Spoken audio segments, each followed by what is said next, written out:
లంజన మాడుకుని విడిచిపెట్టింది. నాకు కొడుకు పుట్టిండు లంజే. భార్యాభర్తల గొడవలలో హస్బెండ్ డివోర్స్ కి అప్లై చేసినప్పుడు అతను ఫేస్ చేసే ఫస్ట్ ఛాలెంజ్ చైల్డ్ కస్టడీ.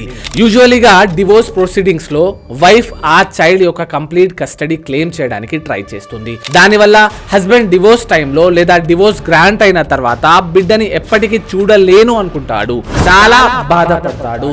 మీరు ఒకవేళ ఇలాంటి సిచ్యువేషన్స్ లో ఉంటే ఏం చేయాలో నేను చెప్తాను. బాధపడాల్సిన అవసరమే లేదు. ఇలాంటి సిచ్యువేషన్స్ లో నేను ఇచ్చే బెస్ట్ అడ్వైస్ ఏంటి అంటే, మీ చైల్డ్ విజిటేషన్ కోసం గార్డెన్షిప్ అండ్ వార్డ్స్ యాక్ట్ 1890తో ఒక కేస్ ఫైల్ చేయండి.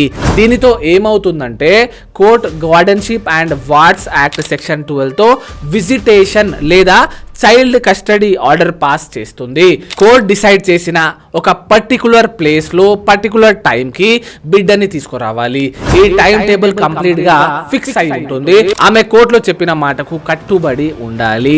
తనకి ఇష్టం ఉన్నా లేకపోయినా మీ బిడ్డని మీట్ అవ్వడానికి తను అలౌ చేయాల్సిందే.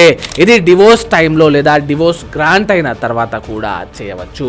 డివోర్స్ టైంలో చైల్డ్ కస్టడీ బ్యాటిల్ టఫ్ గానే ఉంటాయి, కానీ పిల్లల పెంపకం విషయంలో పేరెంట్స్ ఇద్దరి పాత్ర చాలా ఇంపార్టెంట్. ఒక తండ్రిగా డివోర్స్ కోర్టులో ఉన్నా లేదా మీ డివోర్స్ అయిన తర్వాత కూడా మీ బిడ్డతో ఉన్న బాండింగ్ కోల్పోకుండా ఉండడానికి విజిటేషన్ రైట్ సహాయపడతాయి.